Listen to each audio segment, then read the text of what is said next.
Truth, justice, and the Big Sills way. Good afternoon, National Football Show. Big Sills here with you. Please hit the like button. By the way, let's put it out there right away. Bottom of the hour, our good friend Merrill Reese will join us at 3:30 Eastern Time. I got to tell you something, man. I'm going to try to pull out some of the conversation that I heard during the broadcast when Merrill and Mike Quick were calling the game on Sunday and try to put it here on the show. He was talking about the inept special teams. He was talking about the run defense not being good enough. He is one of the best broadcasters in delivering a football game or any sport that I've ever heard. Can't wait to get him on. We will have him at the bottom of the hour. Thank you so much for coming aboard. All right. What to do with Miles Sanders? That's where we're going to start today. What to do with him? He's your second best offensive player. He is not your second best athlete on the offensive side of the football. I'd put AJ in that conversation. But productive and consistent. It's been Miles Sanders all year long. What do you do with him?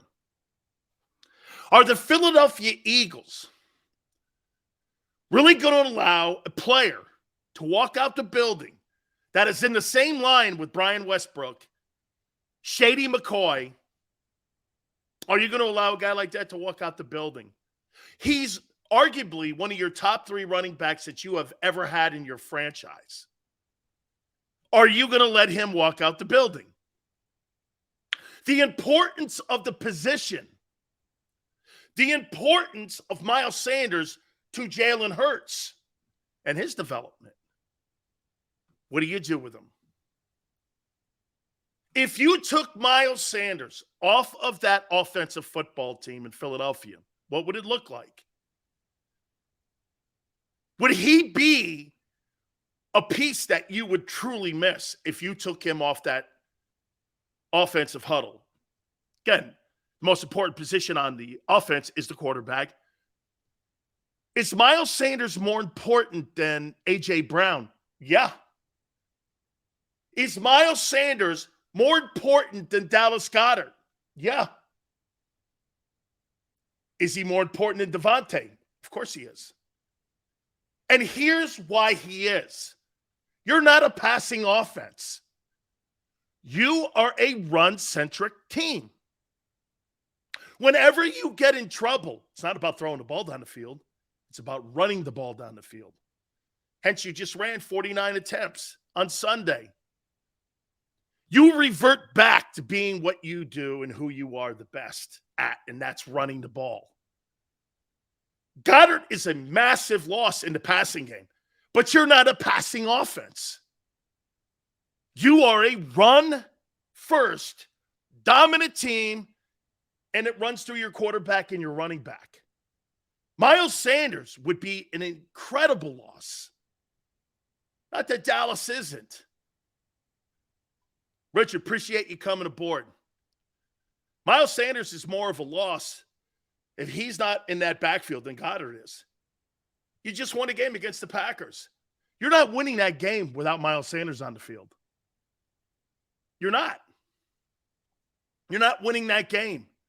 You're not beating the Colts.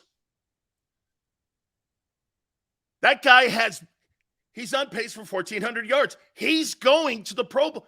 Do you know that Miles Sanders, if you put it really in the NFC side of the aisle, he's the second best back in the NFC.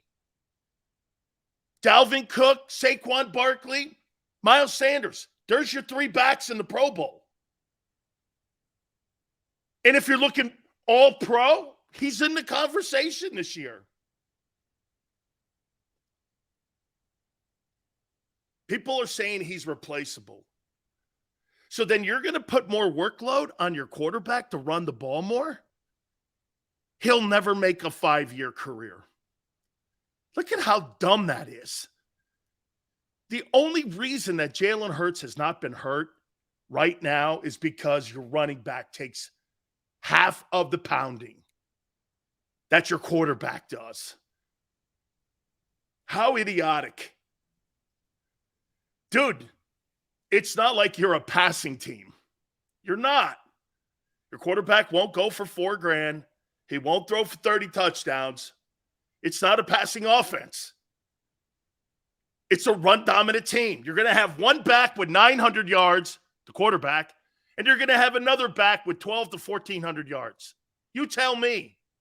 There's a better chance of having 1,000-yard, 2,000-yard rushers on the Philadelphia Eagles than there is of having 2,000-yard receivers. Put that on for a minute. Think about that. You got a better chance of having 2,000-yard rushers than 2,000-yard receivers. It's not a passing offense. It's a run offense. And you do really good things out of the run game with some of the passing plays. Jalen Hurts is not going to put up big numbers passing it at any time in his career. He's going to have high completion percentage. Absolutely. He protects the ball well. Absolutely. You're not going to see 30 touchdowns ever passing the ball ever in that offense. RPO, you're not going to. He won't even remotely come close to that this year. He'll get close to about 3,800 yards passing. Okay, great. Who cares? Miles Sanders, what to do with him? Are you going to allow that guy to walk out the building, go into the draft, and draft another guy? Okay.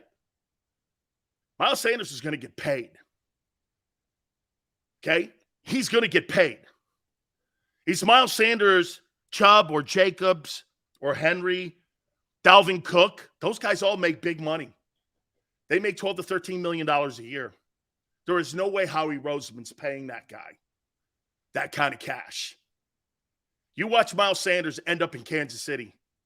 You put Miles Sanders in Kansas City with Patrick Mahomes, they won't lose a ball game. You put Miles Sanders in Buffalo with Josh Allen's red zone turnovers will evaporate. There is going to be a massive market for that kid. I'm not saying that there's going to be a market at $13 million, but I'm saying there's going to be a market for him. And you're saying you're going to offer him some shitty $5 million? He's already been insulted.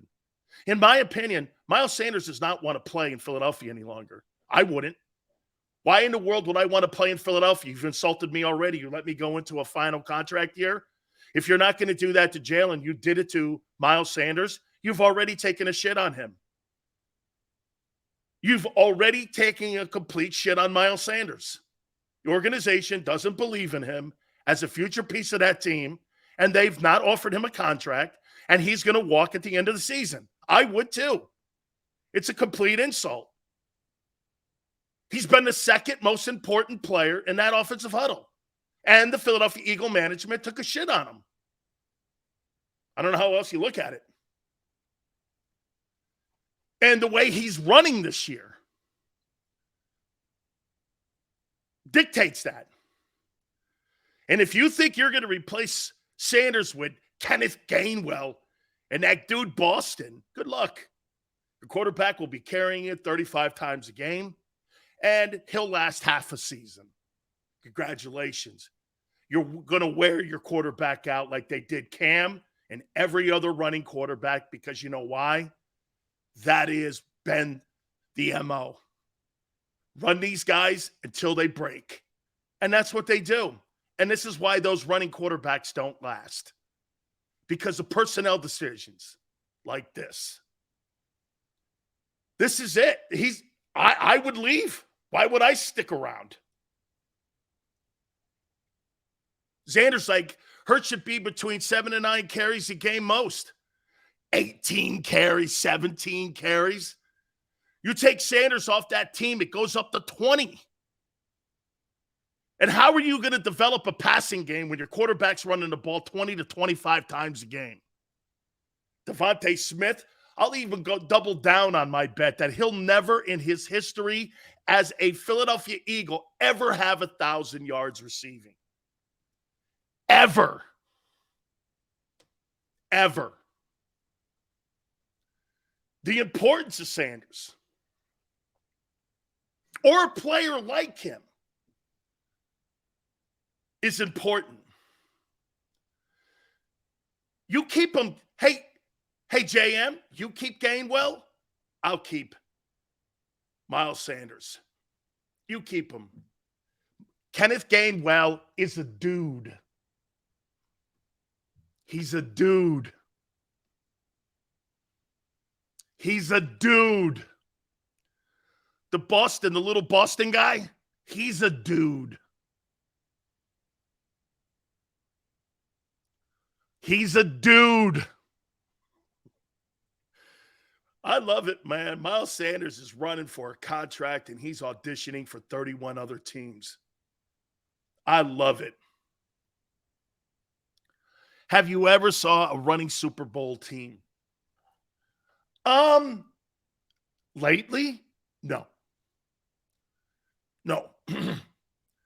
That's what the Eagles are. So, GT, you're saying the Eagles aren't a Super Bowl team? Okay. Okay, that's why I'm saying they won't win it. Because they're not a passing team. They're a running team. Okay? The Ravens won the Super Bowl because Flacco had Anquan Bolden and they threw the ball. They actually threw the ball. Flacco threw the ball. Jamal Lewis was a runner, absolutely. That was the first Super Bowl with Dilfer on the team. But the second one, they were a passing team. Cowboys did it. Different league. Different league, my friend. Different. And the Miami Dolphins in the 70s, Sileo, had two backs over 1,000. I know. And offensive linemen were as big as Derrick Henry. Oh, by the way, we got a nice little surprise for you in this week because we may be we may be putting a prediction needle down today. Tennessee and Philly. We may, excuse me, Joseph, that 2017 team did not beat Tom Brady running the ball. They beat him with Foles making plays in the passing game. Okay?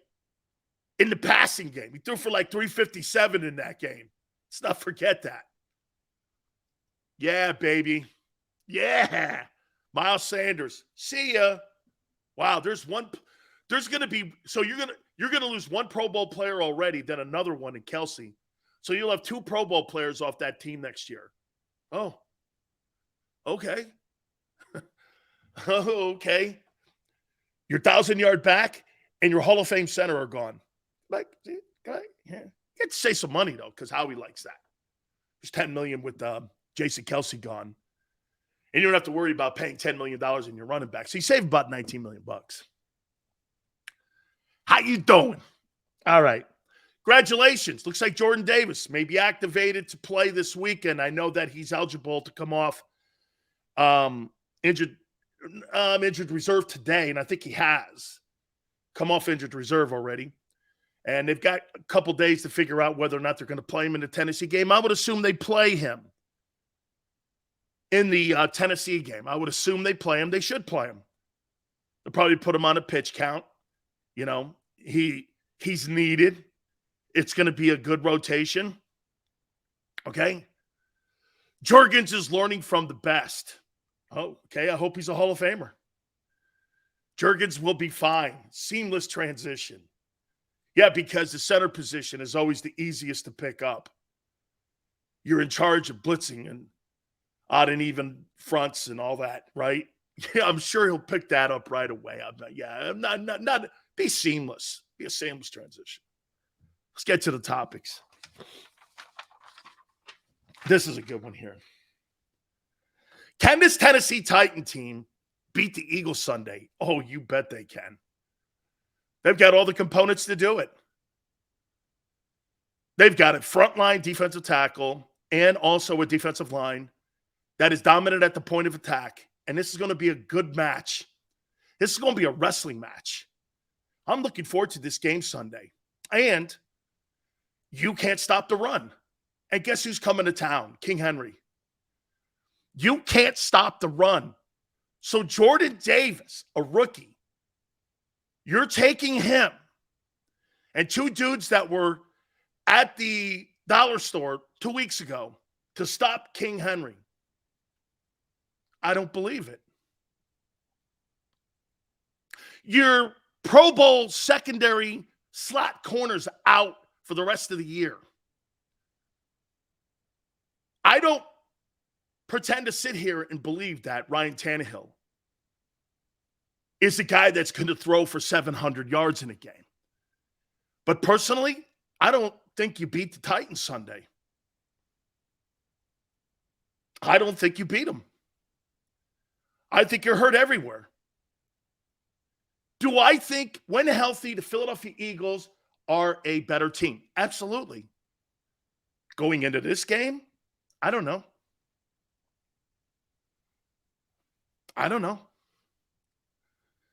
In the Washington game, I saw the defensive tackles destroy Sayamalo and Dickerson.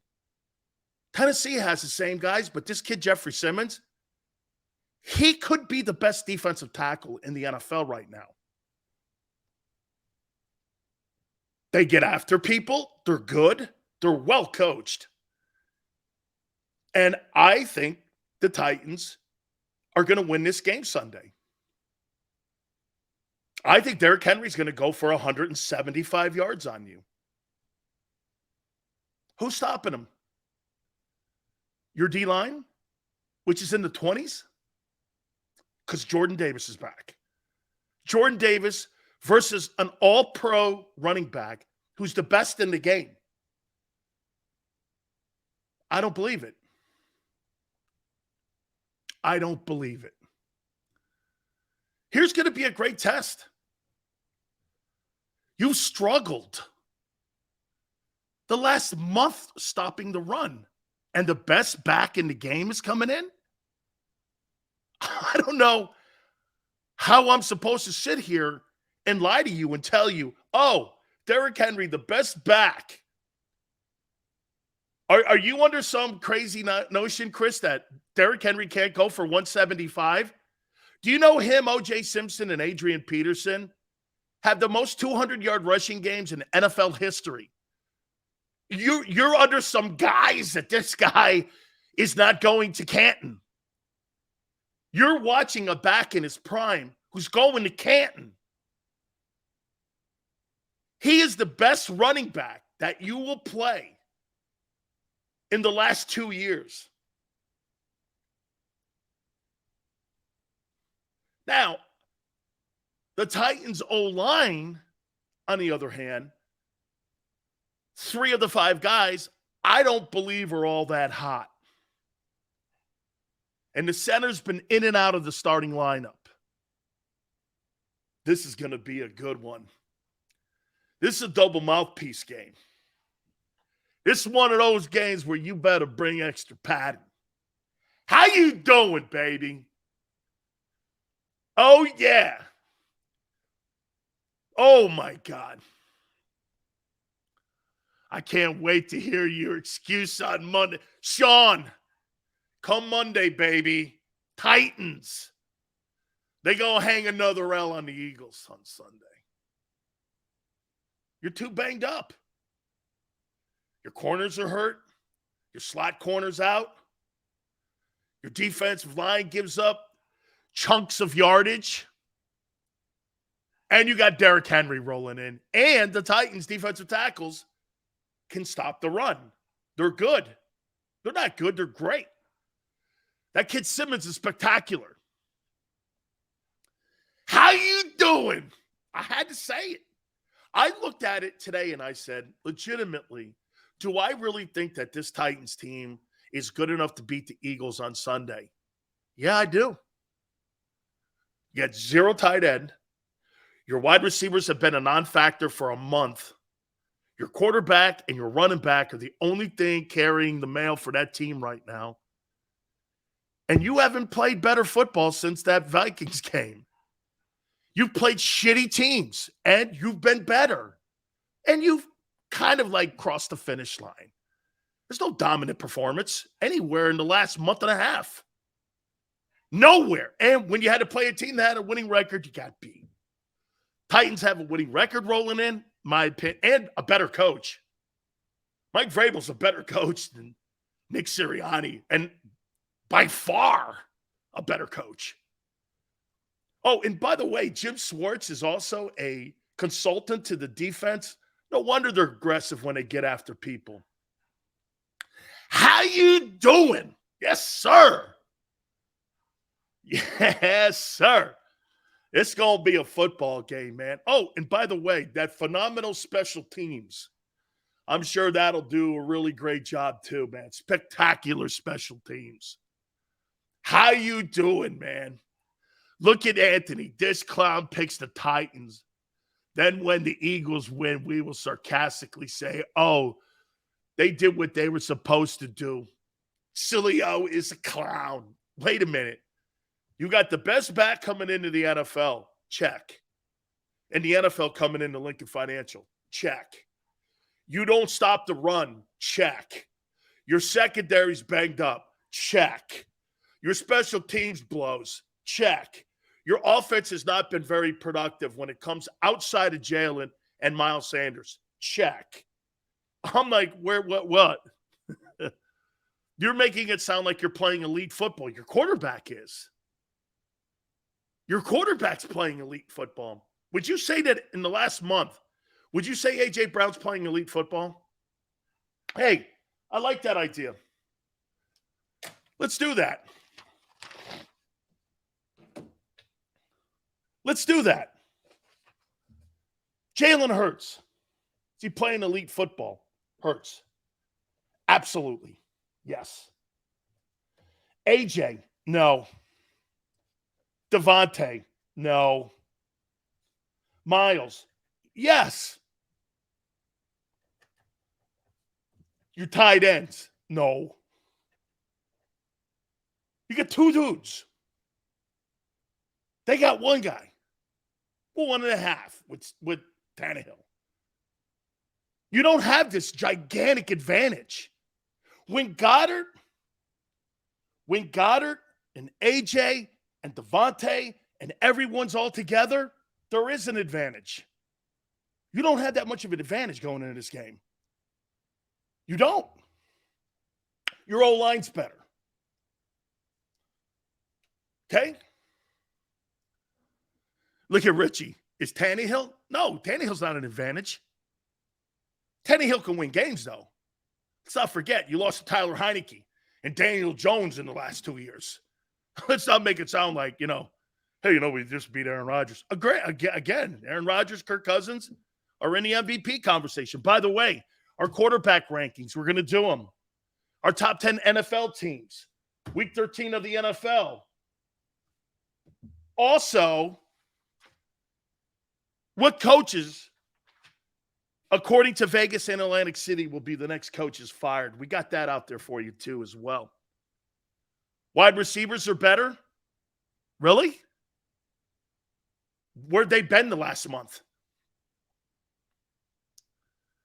Didn't Hurts and the team say, depending on who we play, we will see a different game? Hey, GT, you can't see a different game when you have 0 tight ends. You have no position of tight end. You might as well put another tackle there. You might as well put another tackle. Your tight ends are non-existent right now. The tight end position in Philly should just be OT2. You have no player there that makes any contribution whatsoever. Nothing. Your number 2 wide receiver catches 5-yard wheel routes. AJ's your tight end now. So you got a quarterback doubling as a running back, and now you got a wide receiver doubling as a tight end. Wow. I mean, there's skilled players all over the joint here. No wonder they gave him $25 million. Playing at home. I do think that's an issue. I do have concerns about King Henry, and it's Gannon. He's a fraud. He will be clueless on how to stop Henry. KC, how do you think you stop Derrick Henry? Run blitzes. That's what Cincinnati did. I went back, and this is why I'm saying Tennessee wins the game on Sunday. Do you know what Cincinnati did on Sunday? They run blitzed. First and second down. Before Henry got rolling, they derailed him. They didn't sit back in a forefront. They knew he would kill them. How they stopped the Titans, they said this: let's let Tannehill beat them. Make Ryan Tannehill beat us. Tannehill's still hurt in his ankle. He's not mobile.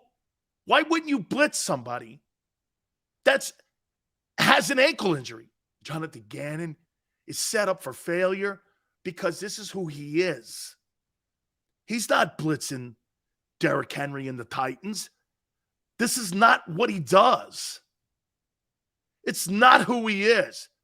So he's going to comfortably lay back in a zone defense again against Derrick Henry.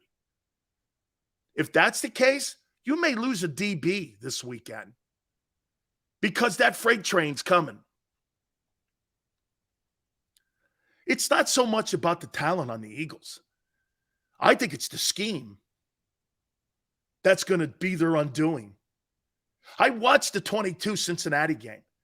Cincinnati must have blitzed on first and second down 60% of the time. They were afraid of him getting going. Go back and watch it if you have the ability to watch the 22.